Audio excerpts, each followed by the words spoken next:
The following is an exclusive presentation of WI Garden Media, the voice of Garden Talk Radio.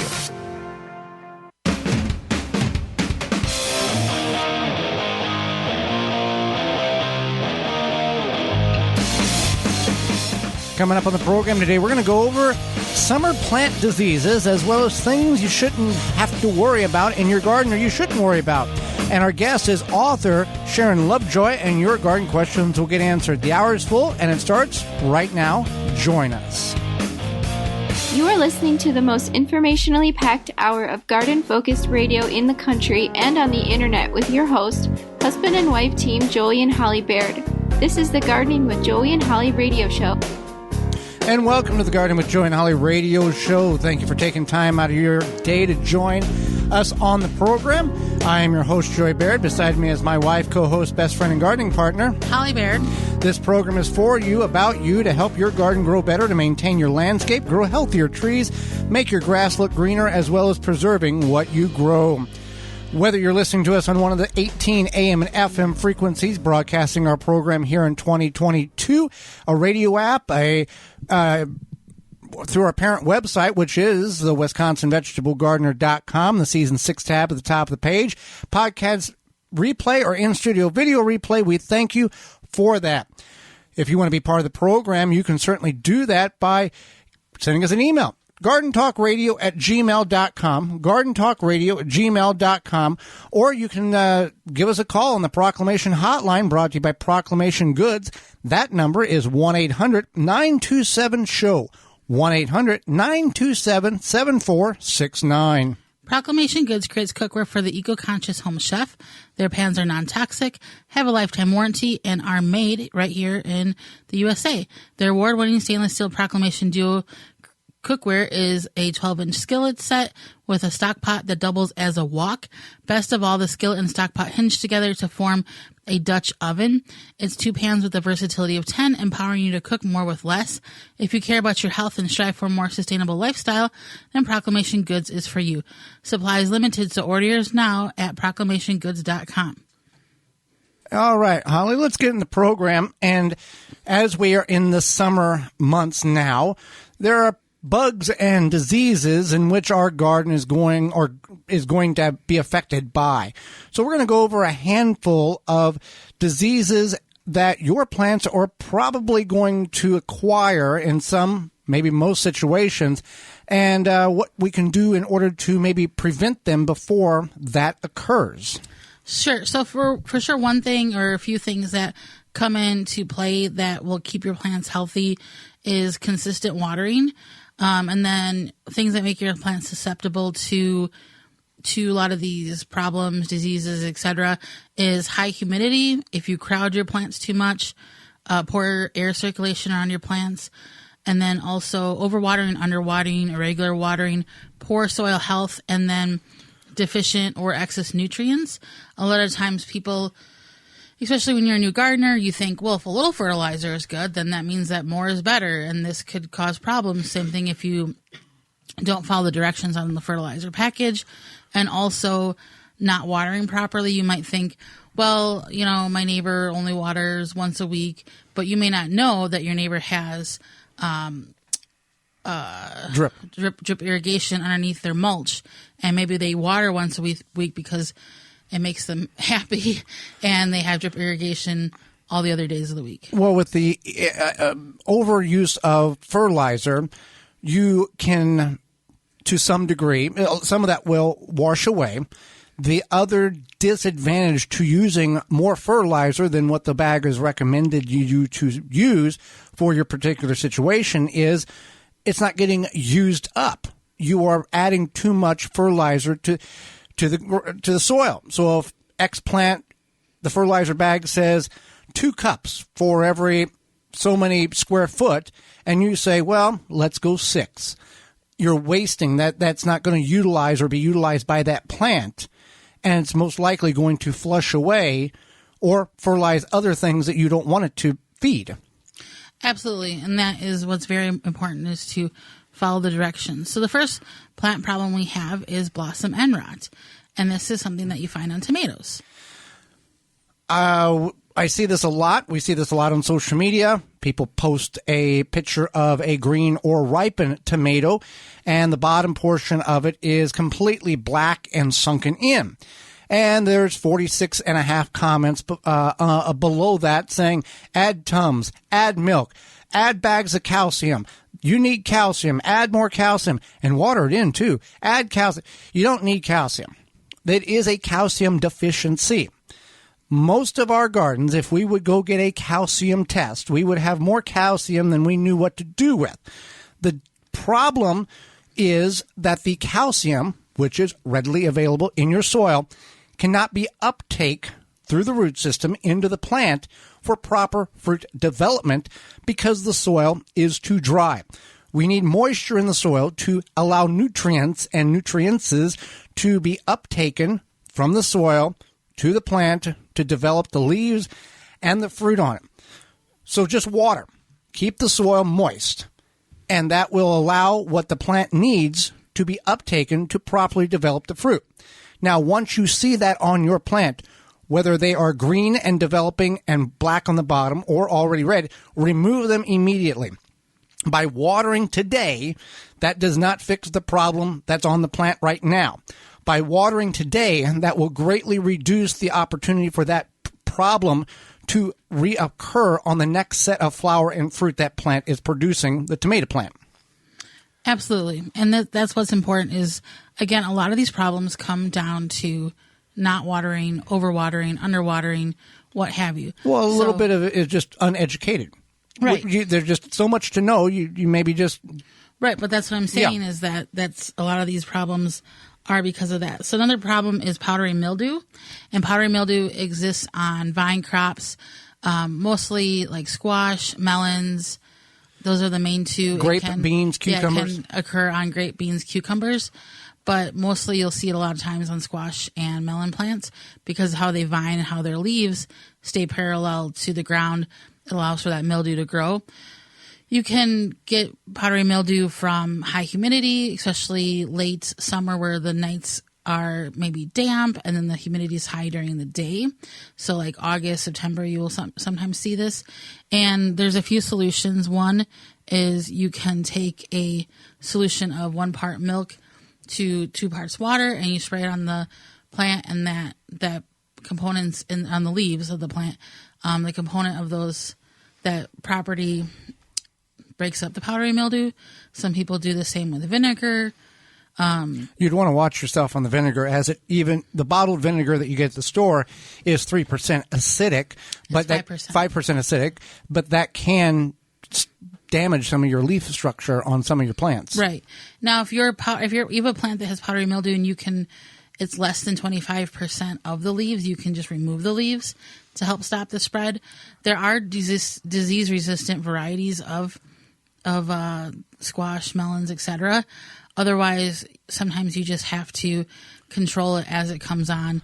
And a lot of times, because it is usually near August or end of summer, it's close enough to harvest where you can kind of control it. Now, whenever you are dealing with powdery mildew, you want to be careful on how and what you touch and how you remove that particular portion of the plant out of your garden, as those are spores that will drop or as distributed by your hand against other plants that are susceptible to that powdery mildew. So you want to be careful. You want to bag it while it's right there and get rid of it, or maneuver it out of the garden so it's not spreading on additional plants. Absolutely. So that's very important. So the next one we have is bean rust, and bean rust is literally, it looks like rust on the leaves of your bean plants, your pole beans. I don't think we've ever seen it on We've not seen it much on the bush beans. And this is something that is kind of random. There's really no rhyme or reason as to why it occurs. But what you want to do is, if you do see it, you'll know it. You'll rub your finger on it. It kind of is like a powdery, rusty color on the leaves of your beans. You can remove the leaves up to about 25% if you think that will take care of it. You can spray fungicide on it. But again, this is typically something that happens where you're near your end of your gardening season, you just want to remove those plants and you want to throw them away. You don't want to put them in compost, put them for the city to keep. Get rid of them. You want to trash them. You want to put them in the trash. All right. Potato and root crop scab. So this is another fungus. And people may not be aware. They dig the potatoes up and it looks all gnarly and kind of broken skin. But, okay, well, it just didn't get enough water. It'll be okay. We'll just use it. Right. So this is a fungus that lives in your soil. There's good and bad things, bacteria, fungus. Sometimes we think there's more bad than good, but right. There's a balance in most places. Yeah, there's all sorts of stuff that lives in our soil. And this is one of them is the scab, and you will see this typically on potatoes. Sometimes people do see it on other root crops. So because it lives in your soil, you want to rotate your crops, and you need to rotate your potato crops every 3 to 4 years as is. More frequently is better. You can wait up to 6 years, but either way, you want to rotate your crops to get that. Put a non-root crop where that scab is occurring so that the soil can kind of remediate itself and balance the fungus back out. Right. And you will, if you're uncertain of what it looks like, you can do a search and find out what it is. Absolutely. And there's other things that you can do, whether it be adjusting the pH in your soil, but most people's gardens are at a mid-level pH as is. So if you do feel that your soil is too acidic or too alkaline, you can definitely get a soil test. But most people keep a balanced soil, alkalinity, acidity, just naturally. And if you've got the potato scab, you want to peel the potatoes very thoroughly. You want to make sure all that is removed, and any dark areas or dark places, remove that as well, and it can be consumed. But if it's concerning to you, you can just throw it out and make it safer that way. Right. All right. And finally, we have... This is a problem for things like cucumbers, gourds, muskmelons. It is called anthracnose, and it's a destructive fungal disease as well. You will see it on the cucumbers, typically on the leaves of the plant, but then on the gourds, melons, and squash sometimes it is on the body. What does it look like? It looks like little sunken watery spots. Okay. And then it goes from like looking sunken, yellow watery to turning brown. Yeah, it also can be on the leaves as well. Just on the cucumbers. Yeah. Mm-hmm. So if you're uncertain of what you may have in the form of diseases this summer, you can certainly send us an email to gardentalkradio@gmail.com, and please attach a photograph to said email to help us identify your situation and problem much, much easier. Well, somebody else that makes our problems much, much easier that goes away is Walton's Incorporated. Absolutely. So we are brought to you today by our sponsor, Walton's Inc. Listen, we know you care about where your food comes from. You can preserve your fruits and vegetables. But what about the meat? At waltonsinc.com, you can get all the equipment, seasoning, and supplies to make sausage, jerky, and any other meat products your way to your high standards. Do you want to make snack sticks or jerky that is actually tasty and delicious? Walton's has a website called meatgistics.com, and it's an informational site to help educate you with over 15,000 users. And then you can also find everything from a full line of their own meat grinders, mixers, sausage stuffers, seasonings, and more at waltonsinc.com. They help you go from animal to edible. Walton's everything but the meat. If you use code GROW50, you save 10% off orders of 50 or more and get free shipping. When we come back, we're going to go over a number of items in your garden that you may think you need to worry about, but you really don't. You're listening to the Garden with Joey and Holly radio show. Got a question for Joey and Holly? Send it via email anytime to gardentalkradio@gmail.com. The Water Hoop is a portable water sprinkler system that allows you to target water evenly around the root ball of your tree or bush. Conforms to various shapes for your watering needs. The Water Hoop reduces runoff and saves money. Visit waterhoop.com. Fleet Farm is your gardening headquarters. Stop in today for everything you need for an amazing lawn and garden. Find great deals and trusted brands. Check out their huge selection of lawn care, seed, fertilizer, and even pest control. Plus, you can pick up hand tools, power tools, and equipment. And lawnmowers to keep your space looking great. Get everything you need in one spot, all at your garden headquarters, Fleet Farm. Protect your plants from damage with the 3-in-1 Plant Guard and Special Blend Fertilizer. Visit ivorganics.com. Use promo code RADIO10 to save 10% off your order. Jung Seed Company is a family-owned and operated gardening company since 1907 with the largest selection of seeds and plants online. Use code 10TG22 to receive 10% off your order at jungseed.com. That code again is 10TG22. 90% of the world's flowering plants require pollination to reproduce. Without pollinators, we humans would not survive. Here at Finding Nectar, a Denver suburb-based nursery providing flowering plants that are bee, butterfly, moth, and bat friendly, we are striving to get more pollinators into the backyards of Colorado. Together, we can increase the pollinating population one plant at a time. Affordable plants. Check all the plants out at 1550 Highway 72 in Arvada and at findingnectar.com. Thanks for listening to the Gardening with Joe and Holly radio show. As you've heard through the program, many companies offering coupon codes to help you save on great products. If you've missed any of those coupon codes, you can go to our parent website, the WisconsinVegetableGardener.com, and click on the Money tab at the top of the page, and they're all listed for you. The Gardening with Joe and Holly radio show is brought to you by the following: Pro Plugger, Chip Drop, Bellbuster, Johnny Appleseed, Ivy Organic, Milkweed Balm, Walton's Incorporated, Bloomin' Easy Plants, Jung Seeds. Find all sponsors at the WisconsinVegetableGardener.com and thank them for their support. Welcome back to the Gardening with Joe and Holly radio show. Thank you for being with us today. A lot of places are hot, a lot of places are dry, Holly, and hard to water those plants. But with the tree diaper, that job's taken care of for you. Yeah, if your plants could talk, they would have a few complaints about maybe not being properly watered or watered too much, either too much or too little. But how do you water it properly? Take the guesswork by using the tree diaper. Tree diaper is a revolutionary watering system that stabilizes soil moisture by taking up excess water and slowly releases it into the plants or the soil when it needs it. The tree diaper is filled with water from rain or when you water and slowly releases water over 3 weeks. No pipes, hoses, or electricity needed. Whether you're a first-time gardener or advanced, the tree diaper will improve the way you water your plants. Keep your plants happy at treediaper.com. You can find all the sizes they have available.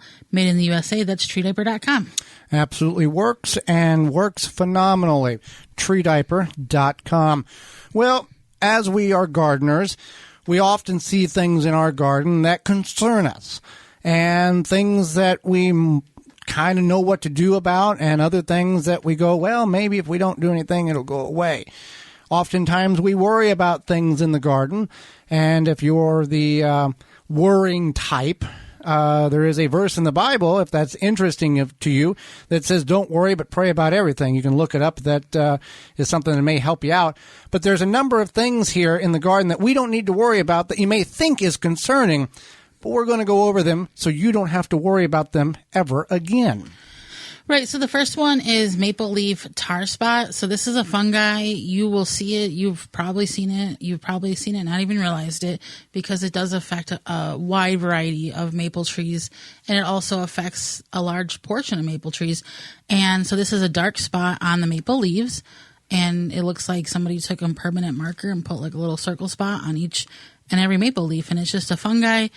And it does not affect you. Not as fun of a guy as you think it is. No, it does not affect you or your soil, and it's perfectly fine to use those leaves on your garden. Right, because that does not transfer to other species, so of plants.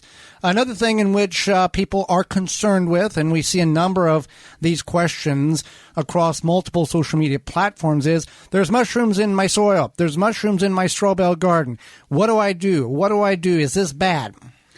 No, it's not bad. So mushrooms are just another one of those fun guys that we live with, and they just occur in the soil. And if a lot of times people will get them at the same time every year in the same spot, and they'll say, is there anything I can do to get rid of them? And it's like they'll go away. Usually. Don't do anything. That is great soil you got there. Now, people do get concerned because their children or their dogs might eat them, and you definitely don't want that. So maybe you can block off the area. Just knock them over with just knock them tool. over, whatever. You just leave them alone. You live in harmony with the mushrooms. Algae is building up on my rain barrels. The clear ones, some of the more opaque ones, the white ones, you can see what's going on inside of them. People are concerned that is not good. Well, algae, no, it's not a problem. Well, look at ponds. Right. Ponds will have algae. Streams. Look at Lake Michigan. Right. That's an entirely different problem. But algae bloom, that's right. that's a different, detrimental different environmental thing. Absolutely. Algae in a rain barrel is perfectly fine. It will just add, if anything, a fertilizer boost to your soil. Right. We're talking, a little bit algae. If the whole thing is, just a gob of algae, there's more issues there. You don't want the whole barrel to be algae. Just a little bit on the walls. Right. It's fine. Right, that's perfectly not normal. palatable for humans, but good for plants. Don't drink that water. So if it does get out of control, or the water starts to have like a really funky algae, like a dead fish smell, right. Then you want to drain your rain barrel, and you do want to take a solution of 3/4 cup of bleach with 1 gallon of water, and scrub that rain barrel, and then that should help. Now, some people may say, well, how do I get in that rain barrel? Because there's just a little a little hole in the top. Well, you might have to do some hard handyman work and open up that hole a little bit bigger in order to get in there. Now, there are companies, and they're not a sponsor of the show, and I don't have specific names, but there are companies in which provides tablets in which you can put in your rain barrel, which is totally safe, but it prevents the algae from building or growing inside of it, kind of neutralizes that type of environment. So that is something that you may want to look into. Right, and that's perfectly fine as well, especially if it's not going to affect your plants. And a big one here, we see a lot of my zucchini plants, my pumpkins, my vine plants are all wilting. Well, what's going on outside? Well, it's 112 degrees. These plants that have large surface areas will wilt or reduce the surface contact that they have available. Now, disclaimer, if these plants don't return back to full strength when the sun goes down, you've got other issues such as vine borer in your squash. If the plants are just wilting during the hottest portion of the day and returning to full strength or full surface area at the sundown or early in the morning, you want to keep them watered, but this is a natural occurring method of reducing surface area to prevent the plants. They're keeping cool the best they can. You see this very commonly in the agricultural fields with corn. Even when the soil is moist, but this is more common when the soil is dry, the leaves of the corn will curl up super tight to reduce the surface area, to reduce the amount of heat that they're absorbing. So with sweet corn or agricultural corn, or in this instance, wilt on vine crops, this is normal. If it returns at sundown and after the sun goes away, if it doesn't, then you have other additional issues to look at. Another one here is purslane, but people don't know what this is. Sure. So purslane, it's a weed essentially. A good weed. It's a good weed, and it kind of grows level with the ground, and it has more of like the succulent leaf looking structure. And this is actually a very, like Joy said, it's a good weed. You can actually eat it, especially when it's in a younger stage. You can eat it because it has high omega-3 fatty acids, vitamin A and C. And you can eat it. Now, with any, disclaimer here, with any plant, you need to be sure you're 100% sure of what it is before you consume it or feed it to people. But it has a unique taste to it, and it has a very, like Holly said, a very beneficial properties in it. So that's something you want to be aware of. What many people often stress about is weeds, Holly. Got to have everything picture perfect magazine cover, beautiful PBS program. They're coming to film today. Pristine garden. Well, there's nothing wrong with that if that's what makes you happy, and if you have the time. But weeds are not. They're not a problem until they become a problem. For the most part, if you have weeds, and as long as they're not completely blocking out your plants, they're not choking up the roots of your plants. Weeds typically have, like some weeds do have deep roots, but most weeds have shallow roots, and they're not going to affect the deep roots of your plants as your plants become established. So weeds are not a huge problem. I would, however, try to prevent weeds from reseeding. Mm-hmm. That's what's important. So if you go out there, you see weeds that are 3 inches tall, you probably do want to start thinking about, at some point pulling them. If you go out there and your weeds are like 1 inch tall, I wouldn't worry about it until, you can also kind of rotate what you pull so you don't feel like it's overwhelming and kind of break your garden up to get rid of the weeds. Right. You can pull the smaller weeds and lay them on the soil to prevent to create a mulch. And some weeds, in the hottest portions of the summer, if they are low growing weeds, they can actually, in some instances, you can label it as a living mulch. They can reduce the amount of sun on that soil and prevent some moisture from escaping from the soil, even though that plant is using some of the moisture in order to grow itself. Right. Just like we talked about purslane. Purslane is what I would call like a ground cover weed because it is level with the soil. And it doesn't last long. Now, if you have something where maybe it's like huge thistles, you do want to pull those. Those have quite a taproot and they do overtake a little bit. Another thing is sometimes we've seen weeds as what people call as trap plants, where you might have a weed growing next to a tomato plant and that weed is full of aphids and those aphids are not bothering the tomato plant. Leave it there. And the last one on our list, Holly, is dog vomit. Not what actually comes out of a dog's mouth, but it is a fungal growth that appears at a glance to look as if a dog did return its dinner. Right. It's a as Joey had said, a fungus. It comes in a couple of different colors too. Yeah. Fantastic. So this is something that's perfectly normal. A lot of times people see this if they do straw bale gardening or they just see it somewhere in their garden, but it's fine. You just leave it be. And it just means that you have some good, healthy spores. And you'll see, and there's a couple of different ways this occurs. Sometimes on wood mulch. Other times you'll see it grow up the stalk of a pepper plant and kind of consume the lower half of the pepper plant. And then within 24 hours, it has dissipated and you couldn't even tell it was there. If you see it, don't touch it. Just let it do its thing. It's not harmful. I mean, don't be eating it. But if it's on edible fruit or leaves, make your own conscious decision on whether or not you should scrub that particular portion of the plant before you consume it, or just toss that particular portion of the plant before you consume it. Right. Well, that's some of the things that which you don't have to worry about this summer. But one thing you do have to worry about, I guess, if you don't want to, like we talked about, pray about it, you can. It's going to be those nasty Japanese beetles that are going to be wreaking havoc if they are not already. And I've already seen some, so they're probably in your yard too, Holly. Yeah, if you're looking to successfully control beetles without damaging the environment, you can look no further than Beetle Gone from Phylum Bioproducts. It's derived from a naturally occurring soil bacteria. Beetle Gone is the only organic solution that successfully controls beetle invaders. You just mix the powder with water and spray on your plants.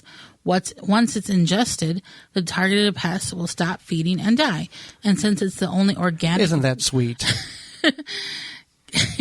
I mean, it's better than eating your plants. Yeah. And since it's an organic BT product, it is a great choice to use on your fruits and veggies in addition to your ornamental flowers and trees and shrubs. Not only does Beetle Gone work, but what is the best part about the product is that it's safe around beneficial insects such as butterflies, bees, and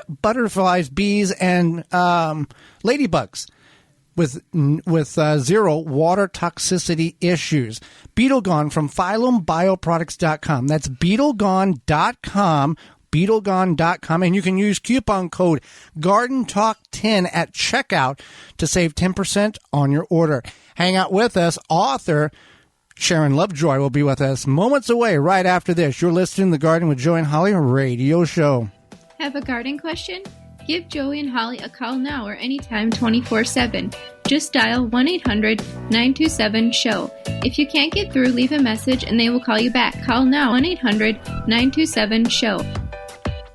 Chip Drop is a website. You can sign up for free wood chip mulch delivery right to your door for free. Chip Drop connects homeowners and gardeners with tree services who are trying to get rid of their wood chips. You can also sign up to get free logs and firewood. Go to chipdrop.com to learn more and sign up for a free account. This week's garden tip is sponsored by the amazing Dr. Zymes. Eliminate and prevent garden pests with their 100% all-natural, all-in-one insecticide and fungicide. Experience powerful natural protection from insects, fungus, mold, and mildew. Try a free sample. Visit drzymes.com/garden talk.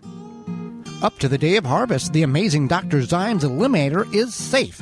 When applying the amazing Dr. Zymes, the key is to cover the plant under the leaves and on top, the stem and fruit. It will not hurt and can be done the day of harvest too.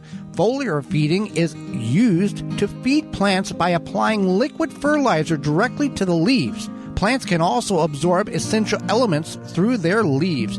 This will prevent pest problems and fungal problems and ensure a high rate of success. Dr. Zymes is OMRI listed, safe up to the day of harvest, and doesn't leave a residue. That helpful garden tip was sponsored by the amazing Dr. Zymes. Eliminate and prevent garden pests with their 100% all-natural, all-in-one insecticide and fungicide.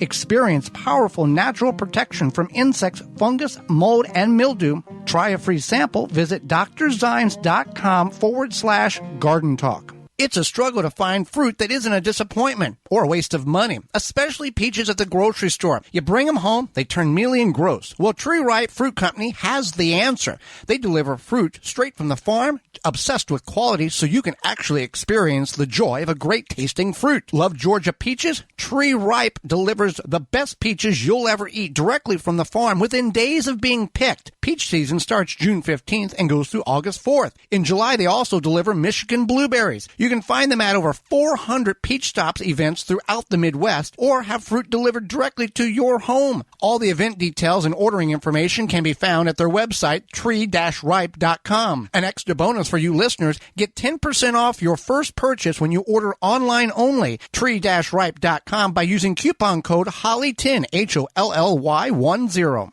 A non-selective herbicide that is also USDA certified? You bet. No More Weeds by Naturally Green Products. The same great company that brings you no more bugs, no more weeds. Kills weeds with no harsh chemicals, no glyphosate. No More Weeds is a commercial-grade vinegar base with a proprietary sticking agent.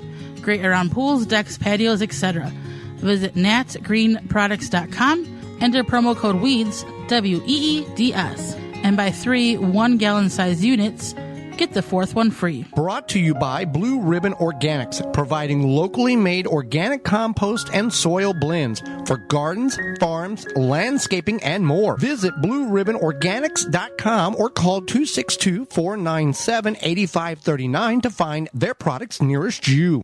A little bit of summer is what the whole year's all about. Barbecues, parties with friends. The fun is endless, unless the sun or thunderstorms have damaged your outdoor furniture. Keep it looking brand new with custom protective covers from coversandall.com. They have fabric choices for days that are 100% waterproof, coated to protect against sun, and can be custom designed for any size or shape, and placing or removing them.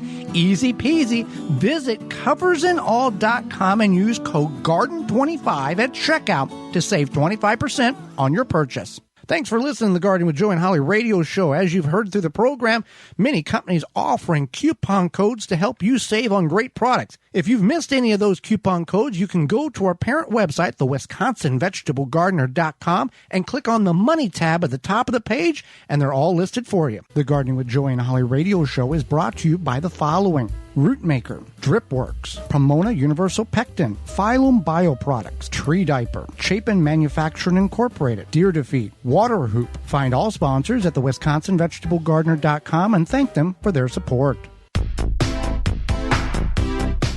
Sharon Lovejoy, moments away. Welcome back to the Garden with Joy and Holly radio show. Simple Grow has the product for you and your plants. Are you worried about your plant growth? Provide your plants with what they need to grow their potential. Simple Grow offers 100% organic worm castings at simplegrow.com. Unlike other worm casting products, when you order from Simple Grow, you are getting 100% worm castings, not filler plus castings. Promote ideal soil structure and aeration with Simple Grow all-natural, odor-free worm castings. There's only one ingredient, worm castings. No chemicals or additives will seep into your food, and it doesn't smell like other fertilizers. You can order by the ton, truckload, bag, or bundle. You can check out what Simple Grow 100% worm castings can do for your plants and order today at simplegrow.com. Well, Holly, let's go to the Proclamation Hotline, brought to you by Proclamation Goods, and bring in our guest for this week. Sharon Lovejoy is a well-written author of both fiction and nonfiction, an illustrator, gardener, and has been on many television shows, radio shows, and podcasts. Welcome to the program, Sharon. It's great to be here. Thanks for having me. Well, thank you for taking time out of your day, not only to educate Holly and myself, but all of our listeners. And I'll get started with this. You clearly, with all your books that you've written, you are a passionate gardener. You love gardening. And we enjoy gardening with our nieces and nephews. What are some unique and extra fun things you can do to get kids into the garden? Well, one of the most important things, I think, Joey, is don't ever say, let's go work in the garden, because that's a sure way to turn a child against gardening. And so I will always say, let's go see what's going on in the garden. And my grands love it. And we taste our way through the garden, edible flowers, peas that are in bloom. And we take, and it's my first gift that I give children, a good magnifying glass and a stethoscope. And the magnifying glass, it brings the world into macroscopic view, so kids can see the little things, the ants that are milking the aphids, and they can see that they get an up close and personal view that's not possible just going out and running through the garden. So I like to take time for those little things, and that gets them excited. And I think also propagating is exciting, and starting seeds. Oh my gosh. It's so wonderful to have kids start seeds and to go through that whole process and to be able to see what they planted, that it has life and it's their baby. And it's a wonderful, wonderful thing. Explain what the stethoscope is used for the kids. Well, I can't remember how I first started using it, but you have to be careful not to move it around a lot when you put it on a plant, and you can't be by a river, stream, or the ocean or a busy road, but you lay the stethoscope right onto the stem of the plant. And I had some of my best luck with tomatoes and pumpkins, things that are growing, so that children can hear what's going on inside the plant. And it is an amazing experience. And on a tree, sometimes you hear things chewing on the tree or tapping on the tree, or woodpecker. On things like cucumbers and tomatoes and pumpkins. You know how your stomach sounds when you have a big helping of beans? Right. You can actually hear the pumpkins talking to you, and it is so amazing. I've had some doubting Thomases who said, "Oh, I don't believe that." And then they go out in the field and they listen to the tomatoes on the vine or the pumpkin, and their children too. It's pretty exciting. And it teaches kids that these are beings as well. They're beings that deserve respect. And when I was teaching in Cincinnati inner city schools, the kids ended up writing me a letter and saying, we talked to 13 trees, and these are their voices. And they told me, willow is a slurper, and redbud sounds like fairies, ping, ping, ping. And just, getting the kids involved that way so they realize that they're dealing with living, growing things. It's so important. That's fantastic. So, just like many of us, we all have a history of gardening, how we got into it. How did you get your start in gardening? And were you an adult? Were you younger? And what inspired that gardening interest? Well, my grandmother Lovejoy was a botanist, and she belonged to different plant societies, and she grew many different fruit trees, many berries, all kinds. She belonged to the Iris Society and the Gladiolus, all these different groups. And my parents had lived with my grandmother Lovejoy and then built a tiny little redwood cottage in under the apricot trees. So every morning of my life until I was 7, I would go out into the garden, which was a incredible garden, and my grandmother and I would interact. We'd talk to the plants. We had hollyhocks. We had boysenberries. We had blueberries. We had apricots, guavas, fig, you name it. And the funny thing is, now I virtually have that same garden here at home. It's as though she planted those seeds inside me, and they're growing here. It's just very much my childhood garden here now. So, whatever we do with children, if we take time and we don't do parallel time, we do interactive time. We weave ourselves into the children's time and we listen to them. That changes their lives forever. And that's what my grandmother Lovejoy did for me. And I started first growing things in cans, tomato cans and things like that. And I had all sorts of things from pine trees, acorns. We tried everything, beans, potatoes, and we grew a lot of them in containers because it was just easier for me to deal with a small space. And I say, when you're working with children, start small because you don't want them to be overwhelmed. And it's changed my life. I mean, here I am, a grown-up, sort of, I guess. and as much as any gardener who loves gardening can ever be a grown-up, because there's that child inside of us. It just shines when we're talking about our garden or in our garden. And that's what my grandmother gave me. And it's a gift that I've passed on to my son, who's a fabulous gardener, my daughter-in-law, and my grandchildren. And they go into the garden and they'll stop at a pineapple guava and say, look, we can eat these, and they'll pick off the blooms. They know that borage tastes like cucumbers. They know that they can do rose petals. They know that nothing here has any poisons on it. So they've already started interacting with the garden just as I did. So I hope I'm giving them a gift that's a lifetime gift. And I really hope that they carry it with them the way my son has. Well, your grandmother and you created memories, and then you've created memories with your son and your grandchildren. That's right. That would make her happy. She's smiling at me from up above, I hope. So she knows that it's been carried on. So it's a wonderful gift to give children. Let's talk about vermicomposting, the process of composting with worms. What are your best tips for vermicomposting, and what is something that you would avoid in regards to the process of vermicomposting?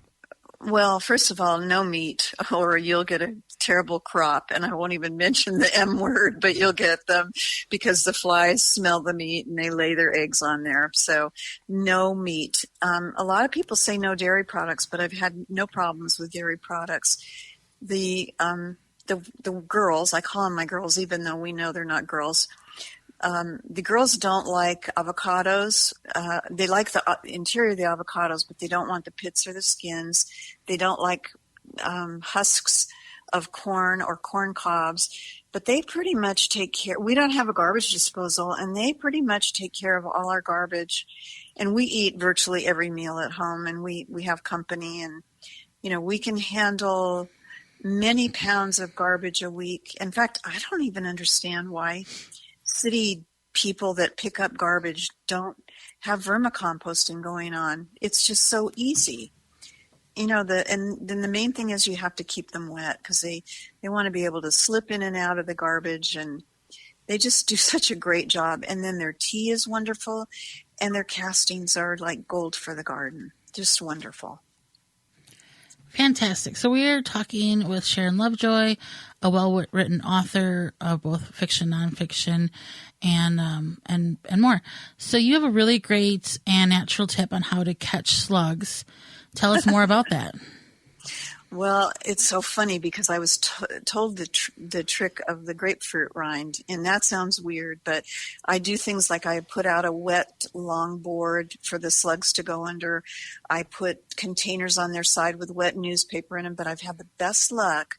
And it was funny because when I wrote Trial and Error, my editor said, "This can't possibly work." Well, I had written about it in a magazine article, and a little girl sent me a picture of the before of a grapefruit rind and then the after, and it was just packed with slugs. Oh my gosh, it really works. I put a damp grapefruit that's already, you eat the insides out. I put it upside down in a damp area of the garden, not right side up because they like to hide underneath them. And in the morning I get up and there'll be 20 or 30 slugs in there, and I scrape them into warm soapy water. And then I add them to take them out of the water and add them to the worm bin. They're gone by that time. So they are, for some reason they love grapefruit, and it doesn't work with oranges. It doesn't work with anything else. I've tried it, all other citrus, and only the grapefruit worked for me. I don't know what that magic thing is that they love about grapefruit, but it works. Interesting. People are often scared of spiders in their garden. They think, well, I got to get rid of them, but they're really good for the garden. And why are they so beneficial for your garden? Well, some scientists feel that they do about 80% of the pest control in a garden.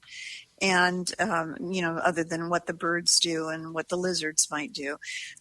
They eat grubs, they eat larvae, they catch, believe it or not, mosquitoes, they catch other spiders. They are the beneficial predators in a garden. I'm not afraid of them. I mean, I don't want to curl up in bed and sleep with one, but I watch them in the garden. I've had to watch them because I've been drawing them and studying them, and they're just an amazing, amazing predator in the garden. So they're taking out the things you don't want. They may get an occasional spider, but they are beneficial to us, and we need to protect them, and we need to not spray them or kill them and let them do their thing. And that's all part of a good, balanced and well-nourished garden. And that's what you want, right? You want things to be sort of balanced, and that's what they do. Definitely. So we've really enjoyed having you on the program. How can people find out more about you? Well, I'm on, you can get on my website, and that's SharonLovejoy.com. That's easy. Instagram is just Sharon Lovejoy Author, and Facebook is Sharon Lovejoy or Sharon Lovejoy Homes, Gardens, Books. And I try to post faithfully on Instagram and give garden tips and do different things to get people excited about the natural world around them. Get them away from the television. Absolutely. And if you're looking for some good books to look at, read, and help your garden grow better, Sharon Lovejoy has those books available at her website. A lot of great knowledge there. Thank you. And we thank you for taking time out of your day to join us and our listeners and educating all of us. We thank you for that, Sharon. Thank you. Keep on doing what you're doing. We appreciate that. And when we come back, it's going to be your garden questions, our garden answers. This is the Gardening with Joey and Holly radio show. Got a question for Joey and Holly? Send it via email anytime to gardentalkradio@gmail.com. Pomona's Universal Pectin is a high-quality pectin that gels reliably with low amounts of any sweetener. If you're trying to reduce the amount of sugar in your diet, you'll love Pomona's Universal Pectin. Now you can make healthy homemade jams and jellies sweetened to your taste. You can use sugar or honey to sweeten. Pomona's Universal Pectin keeps indefinitely when stored in an airtight container. Easy to use, versatile, and comes with directions and recipes in every box. Find out more and where to buy at PomonaPectin.com. Also available at natural food stores and online. Rootmaker starts your plants off right and keeps them going through harvest. From their seed starting trays with an innovative design that air prunes the roots to their large variety of grow bags, 1 to 60 gallons. Their products will provide you with the harvest that you've never seen before. Visit rootmaker.com and use coupon code RADIO22 to save 15% off your order. That's rootmaker.com. Japanese beetles show up in summer for a feeding frenzy in your garden, and they are the worst party guest, feeding on leaves, then laying eggs in your lawn for next year. Japanese beetles can decimate your plants and trees. Protect your plants with Japanese beetle traps from Rescue. New this year, Rescue has refill lures to use the same trap again the next year. Made in the USA by the makers of the popular Rescue Fly and Yellow Jacket traps. Learn more at rescue.com. That's RESCUE.com. Take the guesswork out of composting with hot bin composting. Quickly break down food scraps within 30 to 90 days. Find out more at hotbincomposting.com. Thanks for listening to the Garden with Joe and Holly radio show. As you've heard through the program, many companies offering coupon codes to help you save on great products. If you've missed any of those coupon codes, you can go to our parent website, the WisconsinVegetableGardener.com, and click on the Money tab at the top of the page, and they're all listed for you. The Gardening with Joe and Holly radio show is brought to you by the following: Tree Ripe, Covers and All, Ironwood Tool Company, Timber Pro Coatings, Blue Ribbon Organics, Natural Green Products, Algae Men, Dr. Zyme, Happy Leaf LED, Rescue, Big Tool Rack, Hot Bin Composting, Proclamation Goods. Find all sponsors at the WisconsinVegetableGardener.com and thank them for their support. Welcome back to the Gardening with Joy and Holly radio show. Time for your questions, our answers. If you've got a question, we've got an answer for you. You can send that over via email, gardentalkradio@gmail.com. That's gardentalkradio@gmail.com. Or if you'd like to talk to us, you can send that over via phone call to the Proclamation Goods hotline, brought to you by Proclamation. The Proclamation hotline brought to you by Proclamation Goods. That number is 1-800-927-SHOW, 1-800-927-7469. Proclamation Goods creates cookware for the eco-conscious home chef. Their pans are non-toxic, have a lifetime warranty, and are made right here in the United States. Their award-winning stainless steel Proclamation Duo cookware set is a 12-inch skillet and a stock pot that doubles as a wok. Best of all, the skillet and stock pot hinge together to form a Dutch oven. It's 2 pans with a versatility of 10, empowering you to cook more with less. If you care about your health and strive for a more sustainable lifestyle, then Proclamation Goods is for you. Supply is limited, so order yours now at proclamationgoods.com. All right, let's go to the hotline. We had a question. Listening to us on the Roar of the Rockies, 1360 AM over in Colorado. My name is Marilyn, and I have seen my first 2 grasshoppers, and I'm wondering if there are conditions in my garden that are bringing them in, if they've been in the soil. I'm not a fully organic gardener, and I don't want to use poison to get rid of them. I'll live with it. But I'm just wondering, is there something I can do now?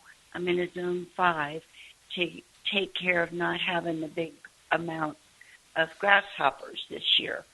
So thank you for your program. Have a good day. Bye-bye. Well, thank you for listening. And we do have an answer for you in regards to your grasshopper concerns. Absolutely. So you can grow a number of plants that grasshoppers do not like. And so this includes anything from dianthus, lilac, forsythia, crepe myrtle, moss rose, verbena, salvia, sage, juniper, artemisia, and jasmine. You can also plant grasses around the perimeter of your garden, very tall grass, and a lot of times they will feast and hide in that tall grass as opposed to feasting and hiding in your garden. You can get garlic spray. This will, you spray it on around kind of where you see the grasshoppers, and then that will help get rid of them. You can also use neem oil. You want to make sure it is like cold pressed neem oil. That's another good alternative. And then you can also use diatomaceous earth, especially if you do find that they are feasting on certain areas of the garden. And then there is also some not so, natural ways. Happy stuff. But it looks like that there are a few different alternatives that you can use, especially the tall grasses. You'll find that they'll be more attracted to those than anything else. And a few grasshoppers are not bad. It's a balance. So, if you see a whole, field full of them, then there's some situations in which you can take in order to get that back in check. All right, Holly, this question is sponsored by Fleet Farm and FleetFarm.com. Any reason I can't fill the bottom, or I should not fill the bottom of my raised bed with pine needles? Our boxes are about 20 inches tall. Yeah, so you can fill the bottom with pine needles. It won't affect the soil, as pine needles will neutralize the pH by the time they turn into soil. And that can be a number of years. But, yeah, go for it. Nothing wrong with it. All right, I had a question here. I am a gardener in northwest suburbs of Chicago, Holly, and I started my onions from seed indoors in late January and transplanted them in the garden in early April. The greens are growing beautifully, and the plants appear to be very healthy. I trimmed the greens down about 4 inches to encourage the bulb growth, and I have read and heard from many other gardeners the greens the greens have shot back up within 2 weeks, and I have not noticed much bulb development. When should I expect those bulbs to start developing? How long does it take for the bulbs to develop? And is there anything I can do to encourage that? They're getting about 8 hours of sunlight, and they in the high heat. Love the show. Any advice would be much appreciated. Well, we thank you for listening to the show. Yeah, thank you. And there's a couple of different factors here. Yeah, so just want to say hi, Chi-Town neighbor friend down in the south. So there may be a few factors. One is that you might have planted short day long onions or midday onions, and you need to plant long day onions in the north for bulbing, or in our general region. If you do not have long day variety, you will get little to no bulbs. If you did plant the long day variety, you will start to see bulb growth when the daylight, like right about now, reaches the 14, 16 hours a day. You want to keep them watered. And otherwise, yeah, that's pretty much it. The concern I have in that description of that question is they're only getting 8 hours of sunlight. Yeah. Onions are a very unique crop that are very sensitive to that day length, that light availability. Even though you're getting 14, 16 hours of daylight, if they're not getting direct sunlight, it can greatly affect the size of the bulb and when that bulb begins to develop and how large it gets. So those are some things. If you're having issues with onions, what variety? What are you growing? Short day, long day, or neutral day? That is typically one of the biggest oopses or uneducated or unknowing reasons of why you're not getting good onions. So the next question is, I have learned that green radish pods are edible outside of eating them raw. What else can you do with them? Well, there's several different things. And the radish pods, as you let your radish go to seed or as it goes to bolt because of the day length and the heat, they go to flower and they begin to put like pea pod seed pods on, and if you allow them to go through its complete cycle, they will dry into a paper-like pod. If you catch them early, you can eat them. They taste exactly like the bulb. There are some varieties, rat tail is one of them, in which they're specifically grown for that seed pod edible portion of it. They don't produce a bulb at all, but your normal champion radish, Easter egg radishes, left alone long enough, they will produce a pod, and you can consume it raw, or people will pickle them. You can put them in stir-fry salad. You can dip them in hummus, and you can put them in like burritos, taco burritos, that type of thing. Saute them in any type of Asian dish is instead of using edamame or immature soybean pods, you can substitute that for radish pods. Correct. So our next question is that we have a listener from the Roar of the Rockies, KHNC 1360 AM, another one from out there. How you doing out there in Denver? There's a question. Hi, Joey and Holly. How do I eliminate Russian sage? It's taking over. Help, please. All right. There's 4 steps in which you can do it. 1, overwater. That excessive water will cause bad health to the plant and root rot and poor root development, and it will eventually kill the plant and die, and you can remove the stump when it dies, typically over winter. You can cut it back to the ground and then moisten the soil around the stump to loosen that up, and you can dig the stump out, discard the stump. Don't put it in the compost because it can grow again. You want to throw it in the trash or burn it. Let's see, you can treat the plant with an herbicide. Not recommended by us, but if you need to use a harsh chemical to spray the plant to make sure it's dead, if you choose not to use horticultural-grade vinegar or a weed killer such as Natural Greens products at naturalgreen.com, they have a safe weed killer there. You can remove the suckers and offshoots that spring up in the area and try to stress the roots out. And pull the suckers manually, putting them in the trash where the suckers are most aggressive. You can also treat it with a herbicide. So that's some things there, Holly. We appreciate you listening. We're sorry that you have this issue. Too bad it's not like thousands of tomatoes popping up all over the place. Right. Yeah, definitely. Invasive plants can be very difficult to deal with and not always the best. And sometimes you just have to. I bet with all those, if they all go to flower, the amount of bees and pollinators that come in. Yeah, that would be nice. Yeah, for sure. Alternative, a positive. Yeah. Mm-hmm. Well, with that being said, Holly, we are out of time, and we thank you for yours. Did you miss any portion of the program today or would like to revisit it? Well, you can do that by going to our parent website, the WisconsinVegetableGardener.com, and clicking on the Season 6 tab at the top of the page.